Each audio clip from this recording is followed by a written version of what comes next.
Olá, bem-vindos a Hatzot HaShavua, a meia-noite da semana de Parshat Acharei Mot.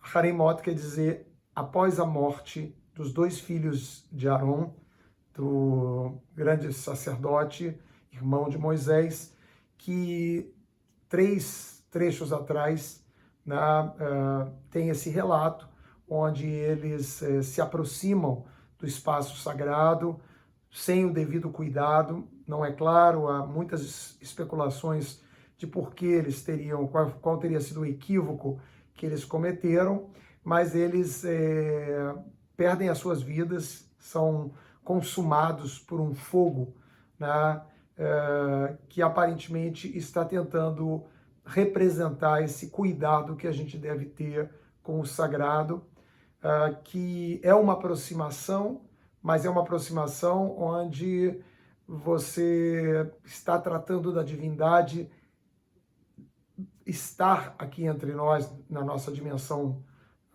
humana, mundana, ao invés da gente se elevar através da perda do nosso corpo, de qualquer êxtase, né, qualquer exagero que faça você perder esse lastro com esse mundo e querer literalmente morrer, se entregar, né, e sair dessa sua encarnação. Então, essa pontuação ela é importante, é um evento que acontece antes, ele tem, obviamente, o objetivo de chamar para uma reverência cuidadosa, né? Se a gente está falando de sensibilidades, é esperado da pessoa que ela tenha sensibilidades e que ela não venha de maneira grosseira invadir, né, ou se sentir íntima, né, de uma forma inapropriada.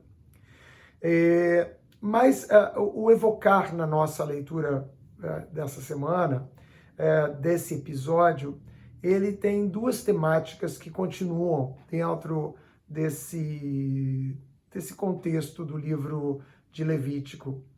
A primeira delas é o Yom Kippur, né?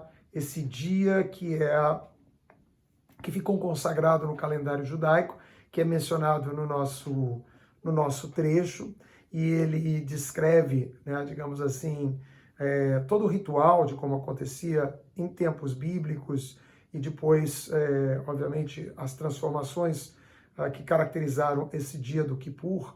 Mas o Yom Kippur, ele é um dia muito importante para estar no livro de Levítico, porque ele tem essa aproximação, aqueles que conhecem, que experimentam, que têm a prática do Yom Kippur, sabem que o Yom Kippur tem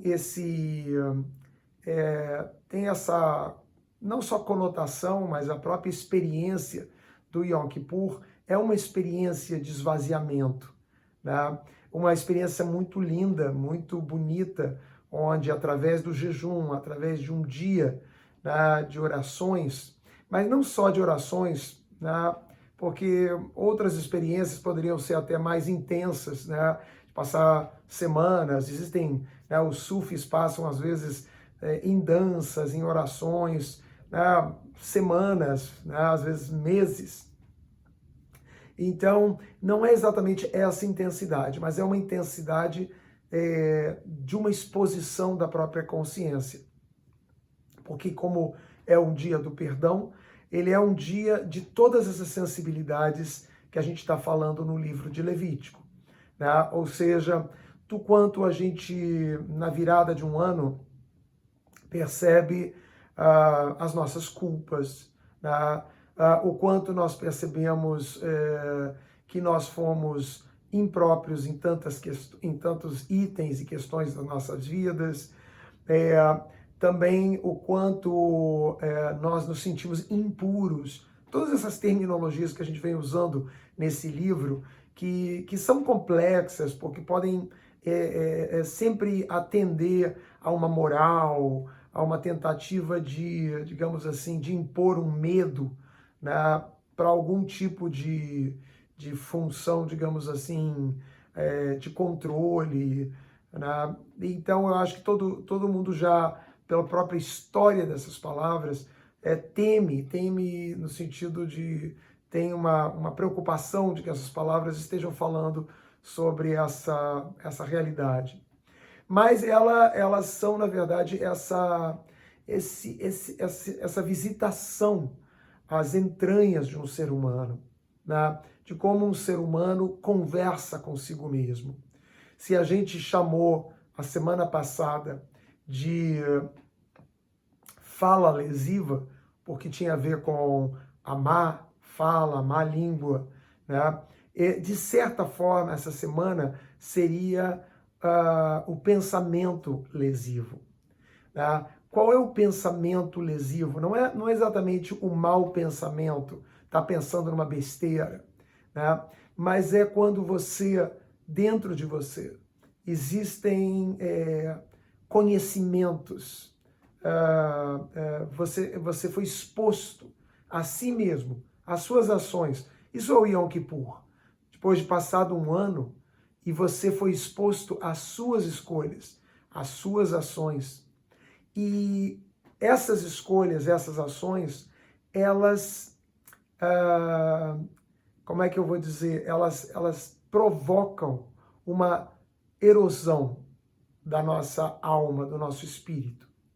Né? Aquilo que nós vimos o Newton fazer, eu vi o Newton fazer, e vocês acompanharam na primeira fila as ações, né, as intenções, os jogos, as segundas intenções, todas as tramas que nós fazemos no dia a dia, às vezes para coisas muito simples, em que a gente, em vez de ir de forma direta, a gente fala uma mentira, a gente constrói uma história que poderia ser a própria história, mas por qualquer razão você vai por um caminho sinuoso e sinistro.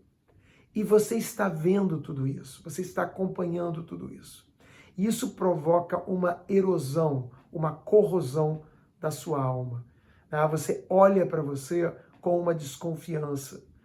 Você se corrompe, se prostitui tantas vezes diante de si mesmo que você vai perdendo uma pureza. E agora já não é mais o puro e impuro. Aqui é uma inocência, uma ingenuidade, né, que é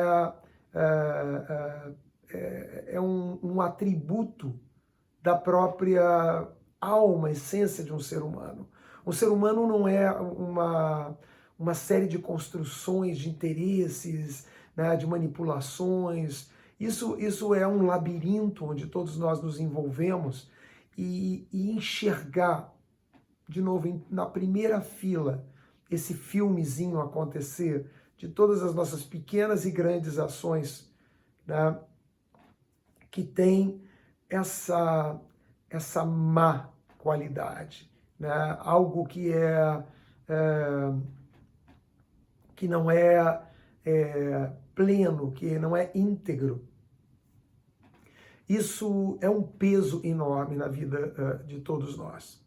Então, assim, o Yom Kippur, e talvez outras práticas, mas o Yom Kippur, ele é voltado principalmente a perdoar, que é nada mais nada menos, né, expiar, né, essa palavra também esquisitíssima, que pertence ao mundo de Levítico, né, mas que ela é muito importante, porque expiar não é só se desculpar, no sentido de que, ok, paguei a dívida, tô zero.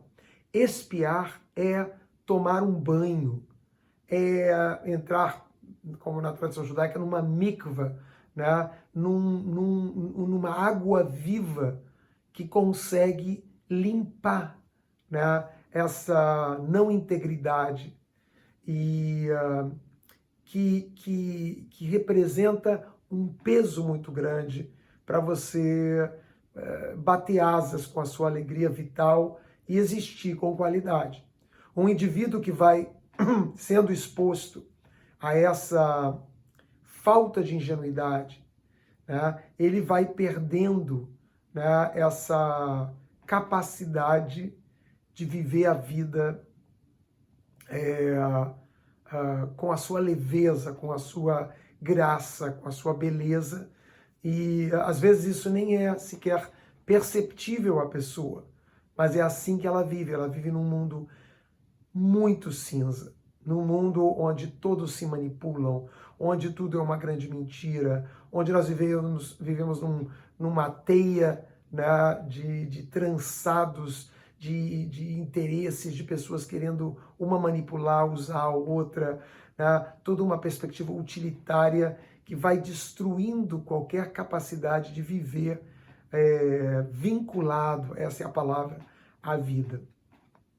Então, aqui há um desejo desse texto de trazer alguma forma de você espiar, né, com X, né, de você poder fazer esse trabalho de lavagem, de limpeza, né, de manutenção de alma, que é tão importante para ela não perder, né, se a gente falava de plasticidade da mente, né, a alma tem a sua própria forma de plasticidade, que é essa inocência, que é essa maneira livre, verdadeiramente livre, não controlada, pensada.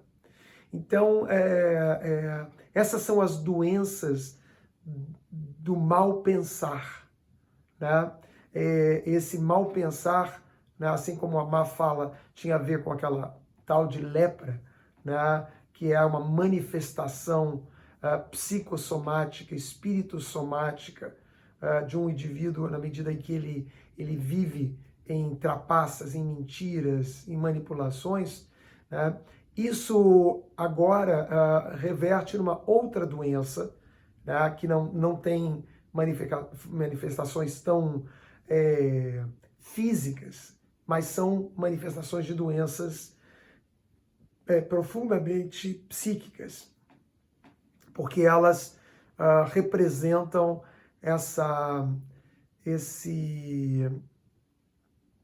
esse vexamento, né, de conhecer os seus pensamentos, né, e são aqui pensamentos, não só ideias, porque às vezes você pode ter um mau pensamento, como eu dizia, é só uma má ideia.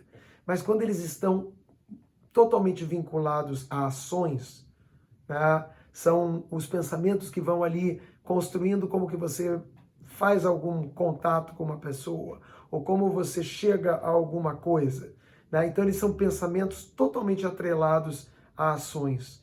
E eles vão, como eu dizia, corroendo e tornando pesada a nossa alma. Então esse é um dos temas que aparece no contexto de Achareimot, da nossa leitura.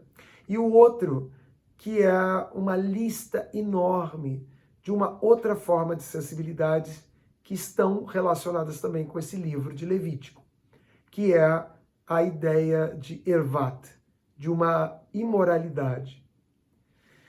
Essa palavra, e olha, obviamente que eu sou a pessoa, né, que trouxe, né, a palavra imoral num contexto moderno, né, para falar sobre a importância de nós sermos capazes de vencer certos padrões, imoralidades nossas, né, e desconstruí-las imoralmente para que a gente possa avançar e evoluir na vida.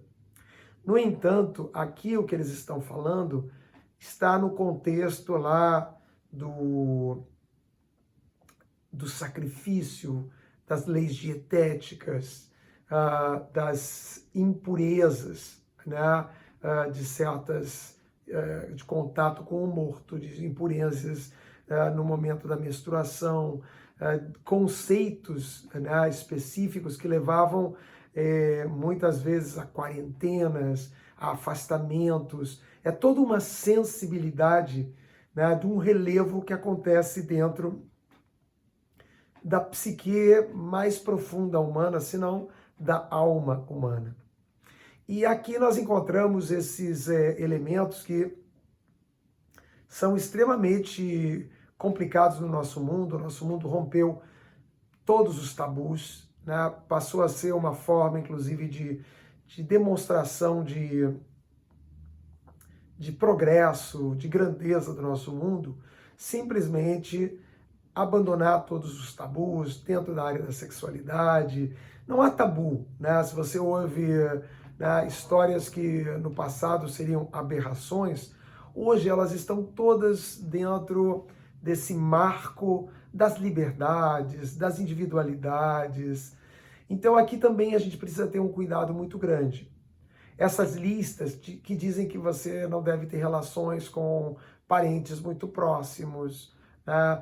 Coisas que são, né, normalmente a gente nem fala, né? Imagina se uma família, você vai chegar para a família e dizer, olha só, você não tem relações, você tem relações com outras pessoas, mas não tem com a sua tia, você não tem com a sua avó, você não tem com a sua mãe, né? Parecem coisas assim absurdas do ponto de vista de alguma sensibilidade, mas o nosso mundo, ele para avançar, para progredir em coisas muito importantes, né? Eu acho que a gente acabou perdendo alguns entendimentos do quão importantes são esses tais tabus, porque eles são uma qualificação, de novo,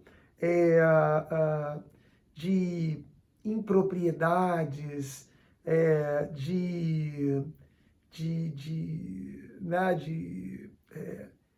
coisas que não estão adequadas ao ser humano na área do vínculo. E aqui vem a novidade, a gente já viu isso na área da alimentação, o que você põe para dentro em relação a outros animais que são coespécies com a sua no reino animal, né? Essa sensibilidade no nascimento de uma criança, na morte de uma pessoa, né? Nos momentos ali de período menstrual, ou quando um homem tem emissão de sêmen, né? Todos os instantes, né, o luto, todos os instantes onde você tem que ter muita clareza.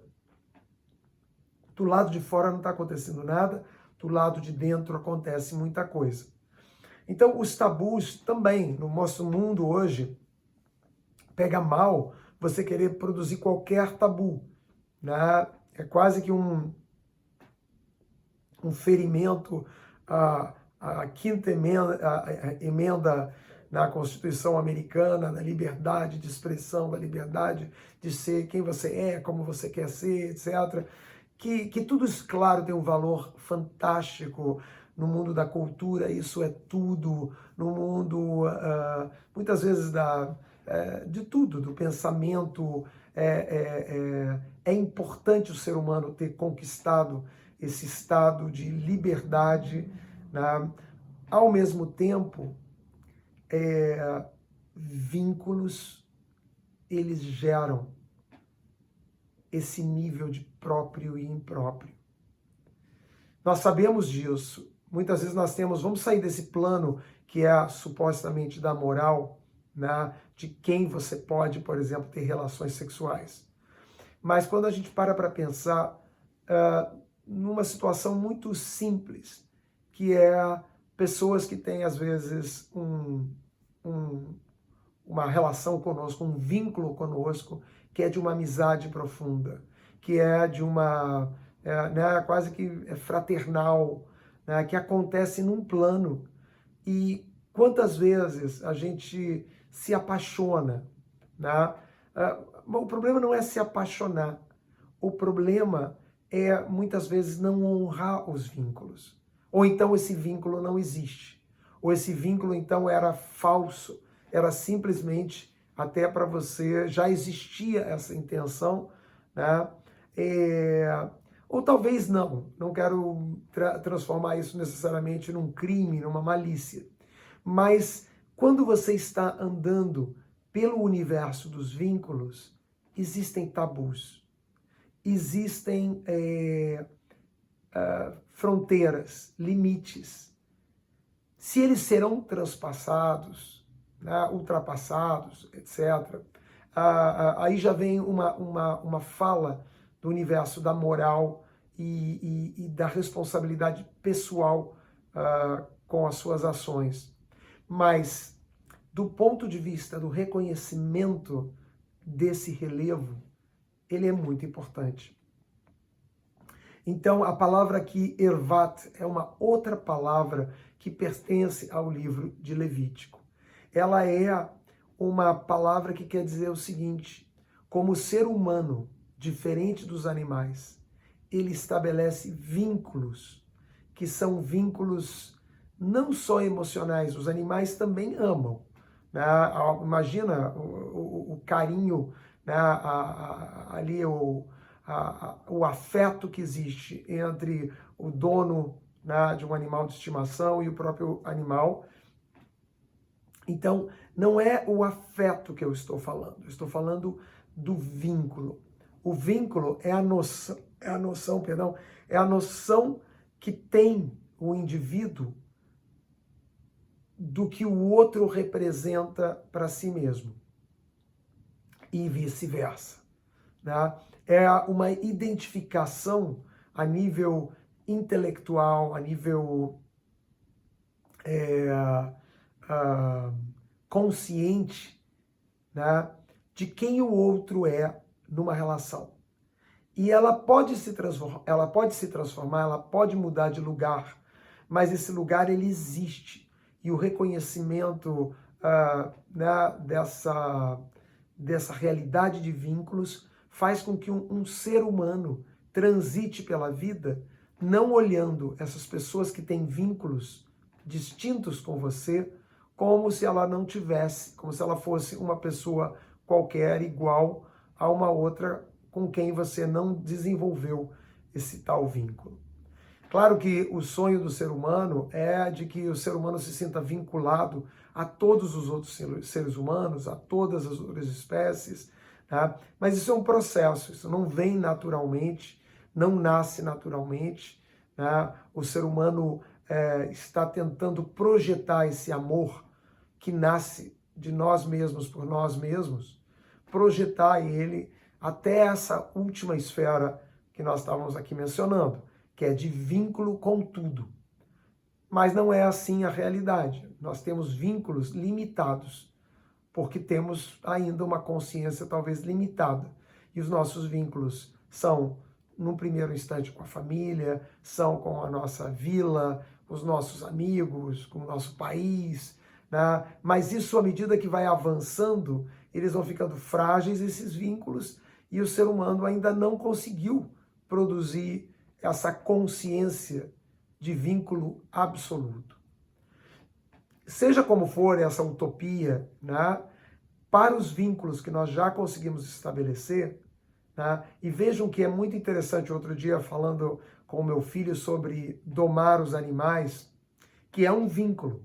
Quando o cachorro consegue olhar nos olhos do seu dono, né, quando ele sai desse lugar selvagem, onde cruzar os olhos é uma ameaça, né, cruzar a visão é em si uma linguagem de ameaça. Essa domesticação, que a gente chama de domesticação, é a criação de um vínculo. Esse vínculo, ele modifica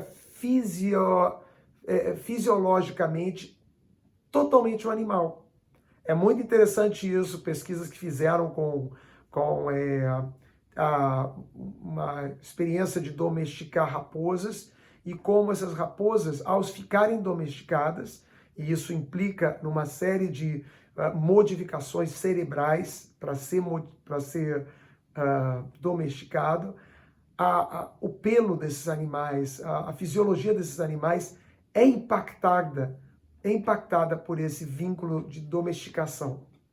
Então, nós também, nesse processo de civilização, nós também somos, como o cachorro, como a raposa ali, domesticados, né? E os nossos impulsos, eles estão ali e eles são tão desafiantes para nós quanto provavelmente foi para um lobo criar um vínculo e estabelecer uma relação entre humanos e cachorros, né, que modificou fisiologicamente o cachorro e talvez até em alguma dimensão o próprio ser humano também.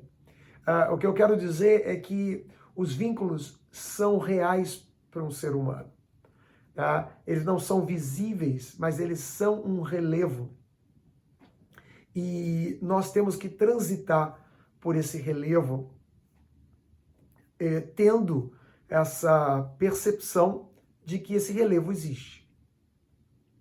Isso é o conceito aqui de Ervat, né? De uma imoralidade, ou melhor, né? Para não ficar nessa palavra tão cheia de meandros, obstáculos. Existem vínculos que para certas relações, experiências, têm obstáculos por razões de propriedade. E o reconhecimento disso, a percepção disso, é uma sensibilidade. Faz você estar no universo domesticado.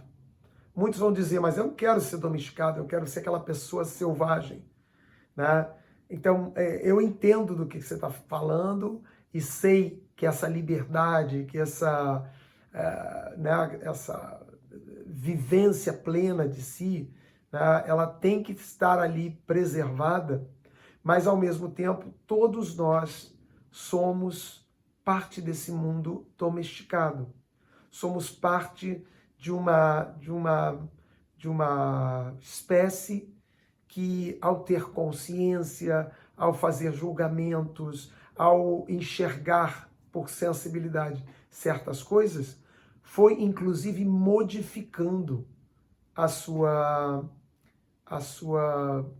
o seu físico, aspectos que são ali sempre correlatos. Então, nesse trecho, né, que normalmente para as pessoas parece árido, nós temos essa conjunção do Yom Kippur preocupado em preservar a grandeza, a nobreza, a simplicidade e a inocência da sua alma. Como que você resgata isso, né, quando isso foi de alguma maneira, né, ali encardido no processo de vida, né? E isso está ligado, sim, a muitos tabus, porque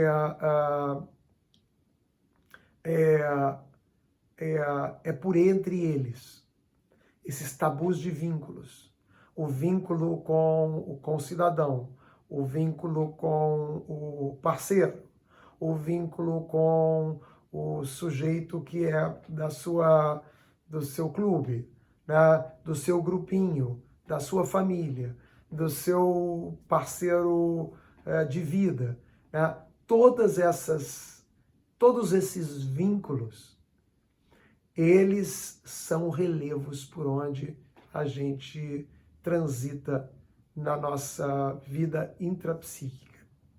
E respeitá-los, estar de bem com eles de alguma forma, né? Harmonizados com eles de alguma forma, é a nossa maneira de sermos domesticados.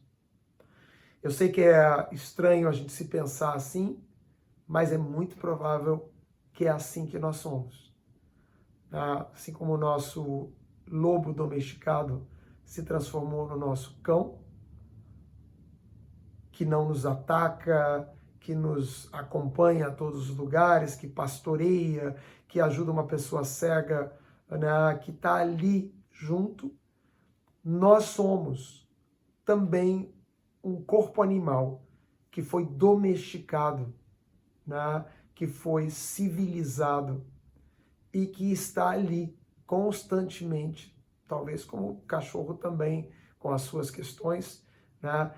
Constantemente vendo surgir dentro de si esse lobo, esse macaco, esse personagem não domesticado. E essa negociação, né, não vou aqui passar receitas de como ela deve ser, ou de que grau, que forma ela deve ser, mas não há dúvida de que se você não se perceber domesticado, significa que você não vai entender todos os relevos e obstáculos que esses vínculos que são muito reais para nós seres humanos, representam como relevo de onde nós transitamos. E aí você não vai saber andar se você não conhece o relevo, se você não conhece a geografia, né, interna dessa relação entre esse ser domesticado que somos e o ser selvagem que habita dentro de cada um de nós, você vai ter dificuldades, né, de estar ali conectado, presente na sua própria forma de existir. E essa é uma preocupação do livro de Levítico, né, para que você considere tabus. Não só os tabus esses, obviamente, que viraram parte da moral, mas o tabu em que você mesmo enxerga e diz, não, aqui tem relevo, aqui não é terra plana e eu posso fazer como eu quero. E só pode falar a você isso a sua parte domesticada, a sua parte que reconhece como legítima e autêntica essa forma de declarar isso ou aquilo como tabu.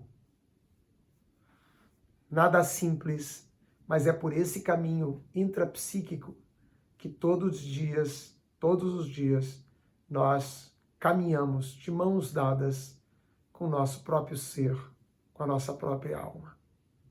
Até a próxima Hatzot Hashavua, a próxima meia-noite da semana. Até.